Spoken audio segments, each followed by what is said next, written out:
Bonjour à toutes et à tous, merci de nous avoir rejoints pour ces chroniques Melsion pour l'entrepreneur tous les vendredis 10h30 en direct. Nous essayons de partager avec vous des idées qui nous semblent importantes, intéressantes à intégrer dans votre réflexion du week-end. Mais vous pouvez aussi nous retrouver sur les réseaux sociaux et sur notre chaîne YouTube. Et là, vous pouvez consommer ces chroniques comme vous le souhaitez, en podcast, en faisant du vélo ou bien simplement en prenant quelques minutes pour réfléchir. Alors, Bruna, Oui. j'espère que tu as suffisamment de temps maintenant pour faire. Oui, bien entendu, oui, oui, j'ai tout Manche. mon temps, Ok. pas de problème. Donc, peut-être te présenter en quelques minutes. Donc, tu as été rédactrice en chef adjoint chargée de l'économie au Journal du Dimanche. Absolument. Euh, Et puis, et avant ça, j'étais à la rédaction de l'Expansion et encore avant ça au Nouvel Économiste. Et puis, me voici aujourd'hui pigiste, donc journaliste freelance, indépendante, et je collabore à différents titres ouais, dans la journaliste presse. freelance, c'est mieux que pigiste, hein. Oui, bon, si tu veux.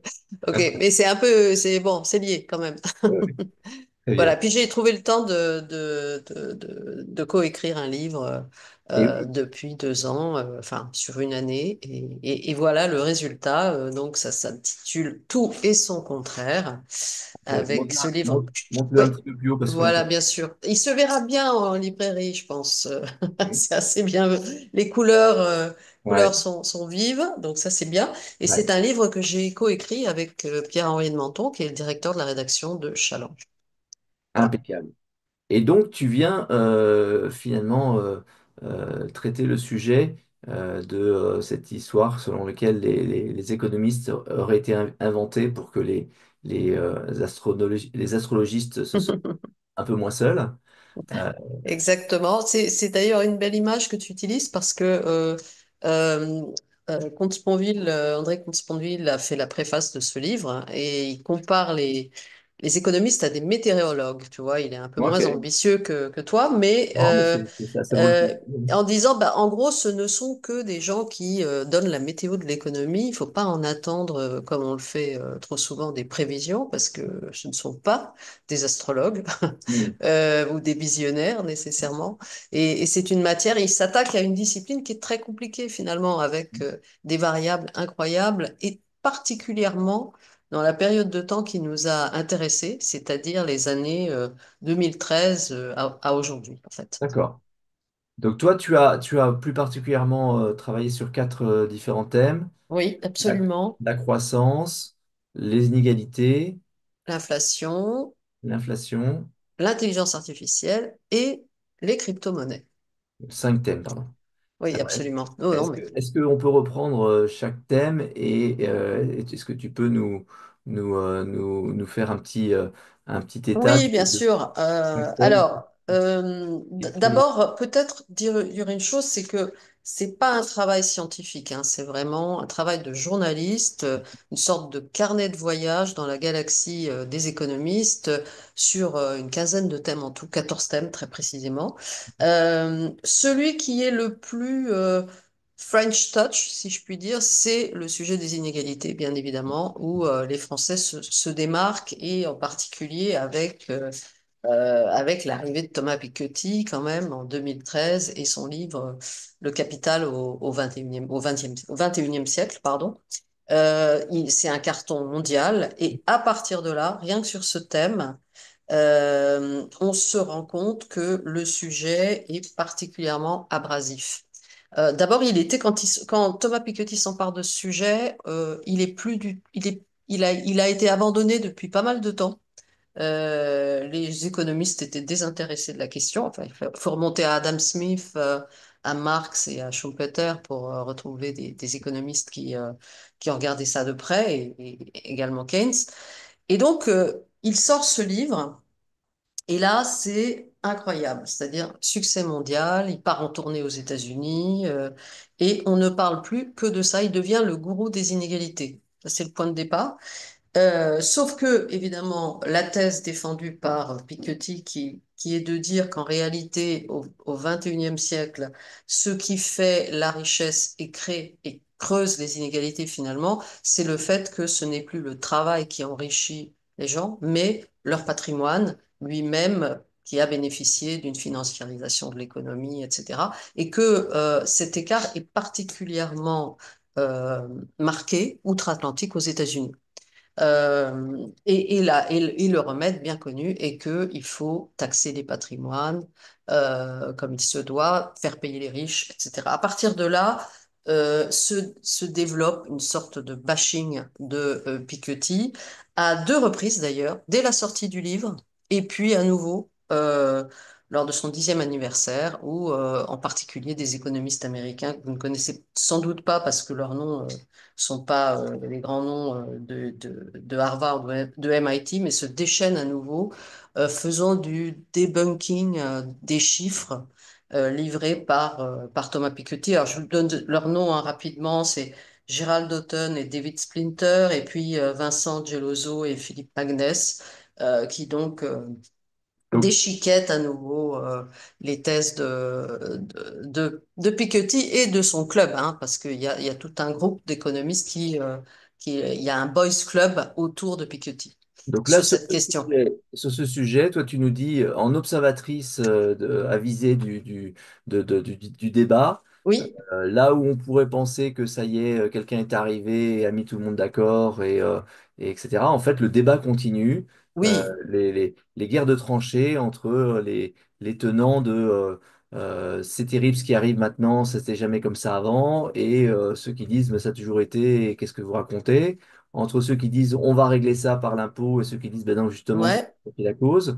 Tout ça, c'est une guerre qui est constante. Guerre constante qui porte à la fois sur l'analyse, sur le diagnostic des inégalités, sur ce qui les produit, mais aussi sur les remèdes qu'il faut apporter à cette situation. Et disons qu'en France, il y a quand même pas mal de aussi, il y a eu pas mal de gens qui ont contré Piketty. Récemment, il y a Erwan Lenohan qui a sorti un livre qui s'appelle L'obsession égalitaire, qui donne plutôt une vision très libérale du sujet, parce que c'est un sujet idéologique. Et Piketty, d'ailleurs, on n'en fait pas mystère, il s'intéresse à la politique et de plus en plus. Juste pour faire un dégagement très récent sur Piketty et sa compagne Julia Cagé qui ont planché sur le programme NFP l'été dernier. Donc, en préconisant notamment de créer un ISF service public et en poussant l'idée d'un SMIC à 1 600 euros, par exemple. Donc ça, c'est sur le sujet des inégalités, clairement. Pour ceux qui nous suivent, il y a une présentation qui avait été faite en août à notre séminaire d'été par un de nos camarades avocats qui s'était mis dans la peau du programme économique de l'NFP. Euh, Oui. donc, ils pourront, vous pouvez Oui. trouver ça dans nos vidéos et L'autre point, et après j'en terminerai là sur les inégalités, qui est très intéressant, c'est que en examinant le sujet, on se rend compte que Thomas Piketty, mais aussi Zucman, enfin tous ceux qui le soutiennent, Emmanuel Saez, Lucas Chancel, ils ont créé une infrastructure informationnelle absolument dingue, hein, qui s'appelle le c'est un nom, the With World Database, c'est-à-dire qu'ils ont rassemblé des données fiscales en s'appuyant sur des données nationales, etc., sur le XXe siècle et le début du XXIe siècle dans 30 pays. C'est ce qui leur permet, ça leur donne une puissance de feu absolument considérable. Et à ça s'ajoute le World Inequality Lab et puis le EU Tax, qui est dirigé par Zuckman et financé par Bruxelles. Tout ça leur donne la possibilité de faire vraiment des sorties à l'occasion de Davos, c'est eux qui renseignent Oxfam, etc. Et voilà, et j'en cite. Voilà, pour donner une idée. alors, Euh, tu sais que la notion même du 80-20, hein, de la loi de Pareto, est une loi qui est issue de l'analyse de la répartition du patrimoine au 19e, euh, ouais, euh, et qui montrait que 20% des propriétaires terriens avaient 80% des terres. Donc, voilà, l'assertion selon laquelle ça, on n'a jamais eu autant de concentration et que c'était par le, et que c'est par le, avant c'était par le travail qu'on gagnait sa vie et maintenant c'est par le capital, etc. hmm, était effectivement contestable. Oui, oui, tout à fait. Euh, Mais même à la Belle Époque, hein, on était dans ces écarts-là, Bien à sûr. la période de la Belle Et, Époque, et début surtout, du ce siècle. qu'il y a avec Pareto, c'est que c'est quelque chose qui suit une loi de une loi de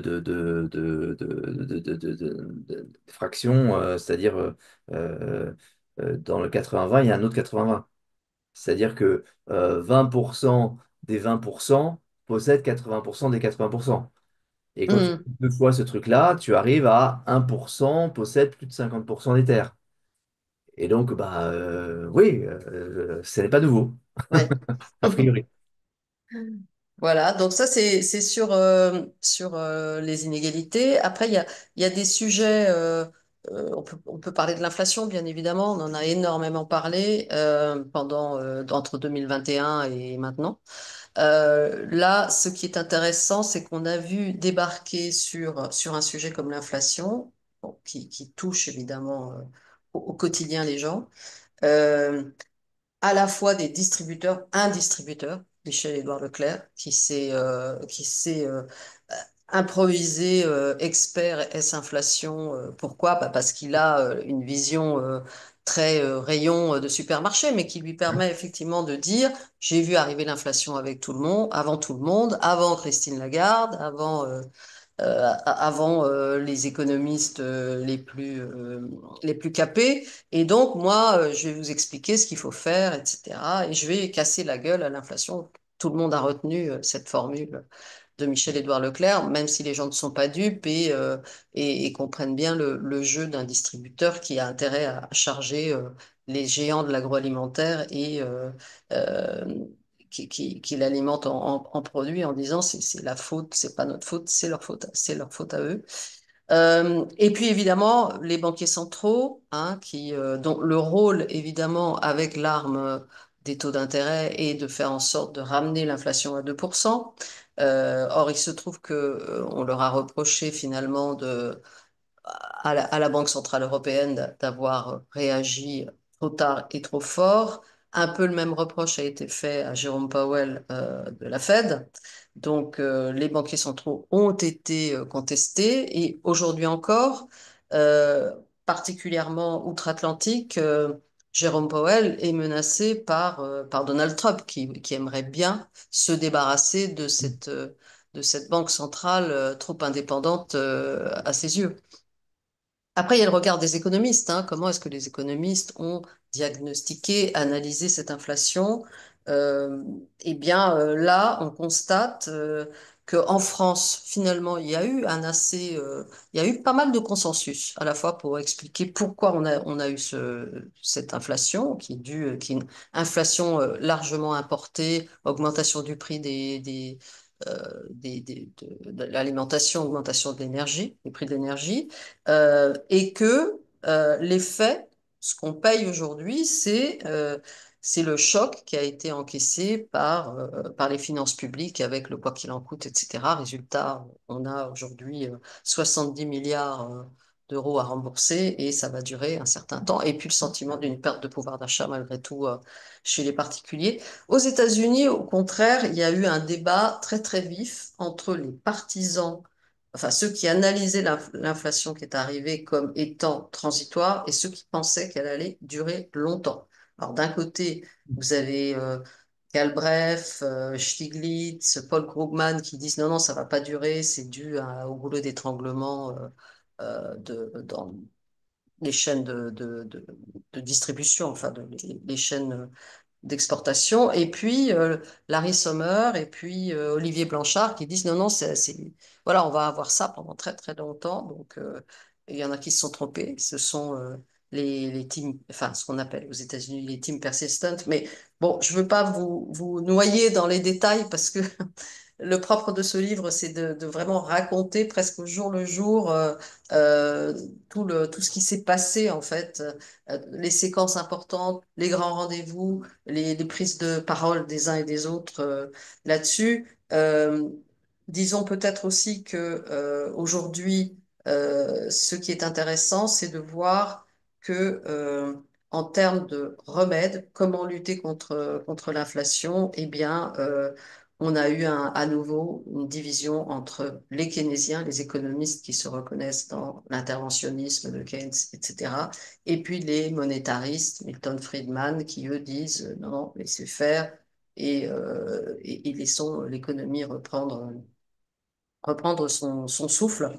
Euh, Dernier point peut-être là-dessus, c'est Draghi, le Mario Draghi qui revient en boucle, parce que il dit finalement la bonne vu que nous sommes dans une époque de très forte volatilité de tous les paramètres, il va falloir faire appel plus souvent à, euh, à une arme budgétaire qu'à une arme monétaire pour juguler l'inflation. Et l'inflation, on va en avoir de plus en plus souvent et peut-être de manière très transitoire, mais il va falloir utiliser davantage l'arme budgétaire si on peut et aussi engager des réformes structurelles, etc.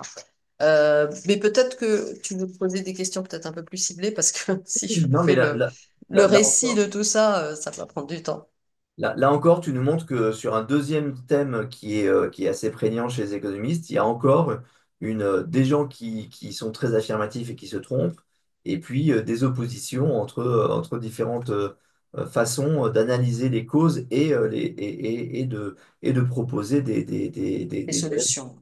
Alors, là où c'est beaucoup plus folklorique, si je puis dire, en termes à la fois d'observateurs, d'économistes, de personnes qui prennent la parole sur ces sujets, c'est dans l'univers technologique de l'intelligence artificielle et des crypto-monnaies, où là, véritablement, tu as à la fois les économistes mainstream, évidemment, qui regardent ce qui se passe, et puis de nouveaux acteurs, voire des influenceurs, des leaders d'opinion des praticiens qui disent non, non, qui s'opposent évidemment à une vision mainstream de ces sujets. Je prends 2 minutes l'intelligence artificielle. Évidemment, là, le point central, la question centrale, c'est est-ce que la machine va remplacer l'homme? Ça, c'est la grande problématique que soulève en particulier, qui a été sensibilisée par l'arrivée et un taux d'adoption phénoménal de ChatGPT depuis 2 ans. Hein. On est à 250 millions d'utilisateurs mensuels. Donc, c'est l'IA générative. Et ça provoque évidemment énormément d'anxiété ou d'enthousiasme d'ailleurs.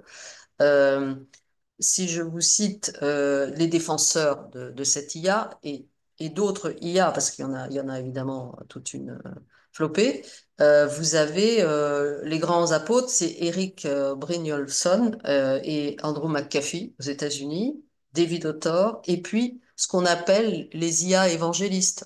Des gens qui sont totalement transhumanistes comme Peter Diamandis ou Ray Kurzweil qui offrent des cours très très spéciaux aux dirigeants dans leur université de la singularité. Déjà, en soi, c'est tout un programme.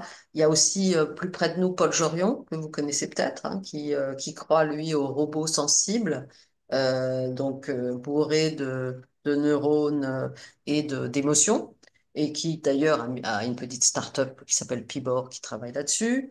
Et puis, en face, il y a les IA pessimistes, bien évidemment. Alors, il y a les plus connus, c'est Daron Acemoglu et James Robinson. Hein. Daron Acemoglu, c'est Nobel 2024. Ils ont écrit un livre qui s'appelle Pouvoir et progrès, qui analyse la manière dont, de la charrue aux chaînes, aux caisses enregistreuses, finalement, l'impact que ça a eu, que ces machines ont eu sur l'emploi, et sur la société. Et là, ce qu'ils en concluent dans leur livre, c'est que le marché est en train de prendre le chemin du remplacement. C'est-à-dire que ce que demandent les entreprises aujourd'hui, quand elles veulent de l'IA, c'est comment réduire la masse salariale, comment mettre des robots partout, etc. Ils sont très inquiets. Euh, et donc là-dessus, en tout cas, on a des tendances. Et ce débat, il est évidemment exacerbé depuis l'élection de Donald Trump, qui évidemment a pactisé avec la Silicon Valley, tous les géants de la Silicon Valley, qui s'était mis à dos durant son premier mandat, mais là, changement total de perspective et du coup, c'est assez effrayant parce que c'est le mot d'ordre, c'est il faut déréguler, il faut avancer ou mourir. Et en sens inverse, en Europe, on est, comme vous le savez, dans une démarche plus de régulation, de s'assurer qu'il y aura un usage éthique de l'intelligence artificielle. Donc, c'est réguler sans étouffer. Combat mené par l'IA Act, puisque l'Europe s'est une fois de plus démarquée sur ce sujet. Et puis le Vatican lui-même s'est emparé du sujet avec le discours du pape au début d'année. Voilà, donc ça, voilà ce qu'on peut apercevoir. Euh, sur les crypto-monnaies, c'est encore plus fou. Là, il y a véritablement un divorce, mais absolu, entre les économistes mainstream et ces praticiens, geeks, personnages singuliers qui défendent à tout prix les crypto-monnaies. Donc cette monnaie électronique adossée à la blockchain. Donc les anti, bah, vous ne serez pas surpris, hein, c'est les banquiers centraux, bien évidemment. Puisque cette monnaie, bah, et ses caractéristiques, c'est que elle est hyper volatile, elle est mal fréquentée, elle est très énergivore. Voilà, enfin, parmi les principaux reproches que l'on retrouve à chaque fois, elle est libertaire, elle ne respecte pas la souveraineté des États. Il y a deux livres à souligner en France qui véritablement sont deux charges fortes contre les crypto-monnaies. C'est Le futur de la monnaie, qui a été écrit par Alietta Natachavala et préfacé par Benoît Cœuré. Et puis, encore plus récemment, les cryptoactifs, une menace pour l'ordre monétaire et financier de Nadia et Céline Antonin, le livre est sorti en janvier dernier, là aussi anti-crypto. En face, eh bien, vous avez, par exemple en France, un influenceur qui s'appelle Owen Simonin, qui a créé sa chaîne YouTube qui s'appelle Asher 27 ans, qui est devenu d'abord créé une boîte de minage, qui, pour lui, investir dans les crypto-monnaies, c'est un investissement de conviction. On retrouve encore des personnages comme Charles Gave.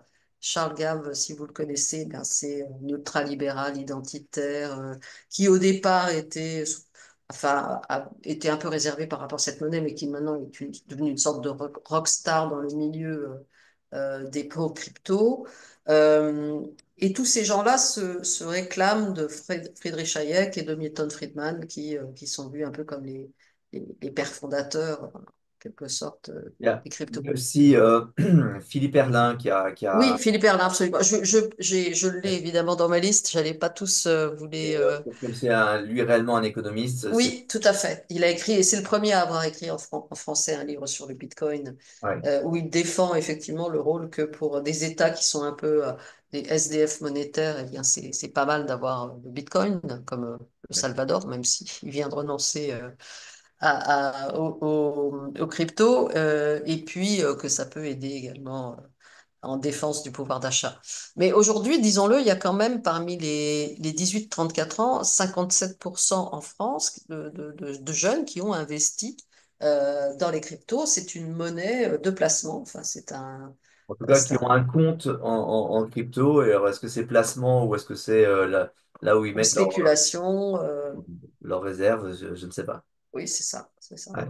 Mais et là aussi encore l'arrivée de Donald Trump qui adoube totalement le dispositif, veut faire veut rapatrier toutes les sociétés qui font du minage aux États-Unis et a placé ses fils, enfin deux de ses fils sont à la tête d'une boîte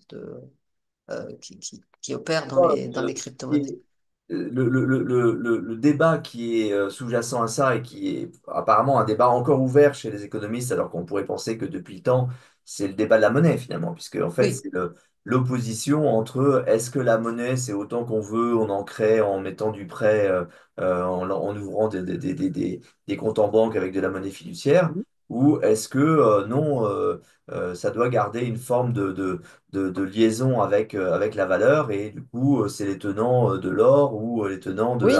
Oui, oui, cryptos. la monnaie va leur refuge, d'une certaine manière. La monnaie qui Absolument. représente une valeur, quoi. Oui, tout à fait. Oui, oui.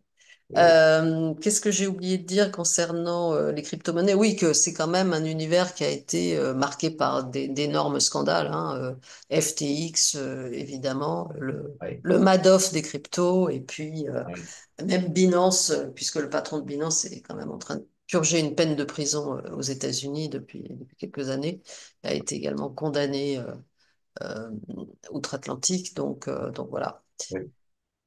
Donc il y a une guerre.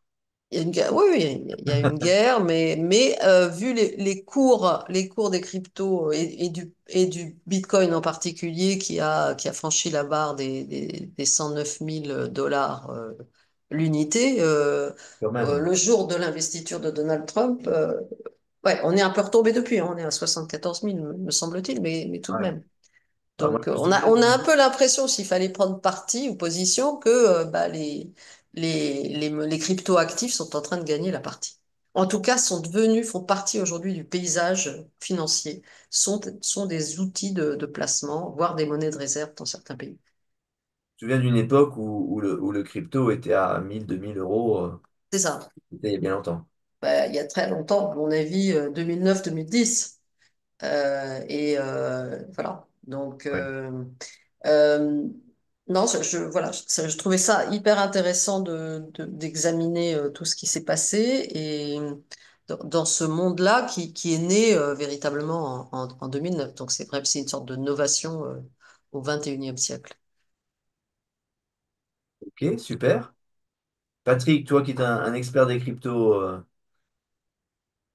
Alors, un expert, certainement pas, mais un observateur, oui, on a accueilli Philippe Erlin en janvier pour nous parler de son nouveau livre et de l'idée un peu provocatrice que chaque entrepreneur devrait, pour son entreprise, constituer une réserve de Bitcoin. Euh, L'idée fondamentale est que les monnaies fiat sont maintenant en danger dû à l'explosion des dettes d'État qui ne seront jamais remboursées, ou en tout cas, on ne voit pas très bien Mhm. comment, sauf à prendre toute l'épargne des boomers, d'un seul coup, on arriverait à rembourser les dettes. Donc, la fuite, comment c'était l'expression, vous savez, c'est la bonne monnaie chasse la Ça, c'est la mauvaise. mauvaise, oui. Hein. Et donc, l'expression, l'idée, c'est que ben, on est maintenant, que ce soit l'euro, le dollar, dans des monnaies qui sont plutôt en risque de disparaître, même si on n'a pas envie de penser tellement c'est vertigineux, ce genre de choses. Et en même temps, il y a cette dimension totalement folle de cette vitesse de la technologie, c'est-à-dire que Oui. je crois il se crée 10 000 cryptos chaque mois. C'est un petit peu calmé maintenant, parce que dans les 10 000 cryptos, il y en avait 9 990 qui étaient des pingouins ou associés qui ne servaient pas grand-chose comme Mhm. utilité. Sur le fond, en réalité, moi, ce que j'aime beaucoup dans ce que vous présentez, c'est que vous dites les économistes, finalement, ils essayent d'éclairer le réel, chacun avec leur biais, chacun avec leur méthode, que du coup, nous, pauvres citoyens ou entrepreneurs, bah, c'est très, très compliqué de se forger une opinion. Alors nous, chez Melchior, on a une idée simple, c'est qu'il faut écouter tout le monde et garder les yeux ouverts pour voir son environnement se modifier, parce qu'il se modifie finalement en permanence. Mais j'avoue que je suis très curieux et très heureux de lire votre livre bientôt Mhm. et peut-être de vous Très bien. réinviter parce que Volontiers. euh, les économistes bénéficient d'une très jolie couverture médiatique. À vous Alors, trouver. bah, en tout cas, je ne peux pas allumer, je peux pas regarder une chaîne d'information sans voir arriver un économiste quelque part expliquant le monde. C'est vrai, c'est vrai. Et il l'explique avec sa conviction, avec sa vision, Avec ses biais, et avec ses biais. etc. Il se Mais c'est dit, aussi une population qui est très, très tourmentée en ce moment, hein, oh bah parce que évidemment. là, vu l'actualité, si vous voulez, ils sont sur un volcan en permanence et ils ont à peine compris ou essayé d'expliquer un phénomène que les faits viennent démentir ce qu'ils viennent d'analyser, ou en tout cas des décisions politiques réduisent à zéro tous leurs travaux sur un thème donné. Donc, on est dans une époque assez folle et en particulier depuis quelques mois. Et, Mon regret d'ailleurs, c'est qu'on a dû lever le stylo avant oui, enfin début décembre. Donc on était un peu limite au c'est niveau terrible. de prise en compte Ouais. des effets Trump. Ça laissera l'occasion de faire un sequel. Euh, Voilà. Parce que, Absolument. vous voyez, tiens, par exemple, un sujet qui est absolument extraordinaire, l'apparition des droits de douane est considéré par la plupart des économistes traditionnels comme un prélude à l'inflation et va se payer finalement par l'augmentation des prix des services et des biens par le consommateur final. Très bien. Ben, ils ne sont pas tous d'accord en fait. En réalité, il y a des gens qui pensent l'inverse. Et Mhm. notamment le chef des économistes nommé euh, par Donald Trump, Stephen Miram, qui a fait un très Oui. joli papier que j'envoie à tous mes amis en ce moment parce qu'ils essayent tous de comprendre ce qui se passe. Donc au moins essayons de comprendre ce que dit ce gars-là, Mhm. qui a oublié d'être un idiot, hein. Il a un parcours assez remarquable, Oui, tout à comme fait. beaucoup de gens. Mhm. Et pour autant, a-t-il la vérité quand il dit que non, les effets des droits de douane seront transitoires et en réalité servent juste à rééquilibrer les balances commerciales des pays les uns vis-à-vis des autres? Eh ben, on va le voir en temps réel. C'est-à-dire que c'est le vertige Absolument. de l'histoire, c'est sous nos yeux. Tout à fait. Tout à fait. Donc, Je suis d'accord. vite, vite la deuxième séquence. Merci Voilà, vous, alors beaucoup, qui avez fréquenté Bruna. tous ces économistes, une dernière question peut-être. Oui. Euh, Avez-vous plus de respect pour une école ou pour une méthode de travail ou pour une vision du monde émanant de telle ou telle de ces écoles ou de ces groupes d'économistes? C'est une bonne question, mais je vais vous répondre à côté parce que en réalité, ce qui est en train de se passer aujourd'hui dans ce monde des économistes, c'est que tout est en train de bouger. Ils sont en train de revoir leur méthodologie de travail. L'impact de l'intelligence artificielle fait qu'ils ont de nouveaux outils à disposition. Donc, ils sont en train de découvrir des choses qui relevaient encore du mystère en économie grâce à l'IA. Ils sont en train d'également s'ouvrir à d'autres disciplines. Avant, c'était économétrie, mathématiques, point barre. Maintenant, on est sur les persistent studies avec la prise en compte du rôle des institutions. D'ailleurs, Daron Acemoglu en est un bon exemple. Il est un peu comment dire, le porte-drapeau de ce mouvement, mais il y en a plein d'autres. Piketty, c'est ça aussi, l'histoire longue et puis le pluridisciplinaire. Daniel Cohen, c'était toute son école. Donc, euh, c'est ça qui est plutôt intéressant à observer, plus que les prises de position, les idéologies propres aux uns et aux autres. C'est est-ce qu'il faut vraiment bouger les choses avec toute cette nouvelle panoplie à disposition, de nouveaux schémas de pensée, de nouvelles approches pour modéliser en fait tout ça. Et moi, c'est ce que j'ai trouvé particulièrement intéressant en croisant un peu tous les témoignages, les prises de position, les publications qui ont été réalisées par les uns et les autres au cours de cette période en fait. Et dernière chose, c'est une élite qui du savoir, mais qui est en péril aujourd'hui, comme tous les scientifiques, tous les chercheurs et plein d'autres élites, parce que elle est menacée par le poids des réseaux sociaux, de ce que ça véhicule aussi en termes euh, de réagir de manière émotionnelle aux faits, et donc de vouloir, de perdre confiance finalement dans la science. Euh, c'est la post-vérité. On est à l'ère de tout ça aujourd'hui. Et ça, c'est aussi très intéressant à mes yeux. Merci beaucoup, Bruna. Je pense Merci. on va tous essayer de passer le temps à lire ton livre. Non, non, mais tu sais, la comparaison avec le météorologue, du coup, le météorologue, il lit les indicateurs pour nous. Hmm. Et en fait, quand on arrive comment dire, à calibrer les météorologues les uns par rapport aux autres, et ben, on arrive à savoir comment il faut l'écouter l'un par rapport à l'autre. Et puis, Oui, permet d'avoir une meilleure idée du temps qu'il fait et du temps qu'il pourrait faire avec la compréhension du degré d'incertitude qu'il y a derrière. En tout exactement. cas,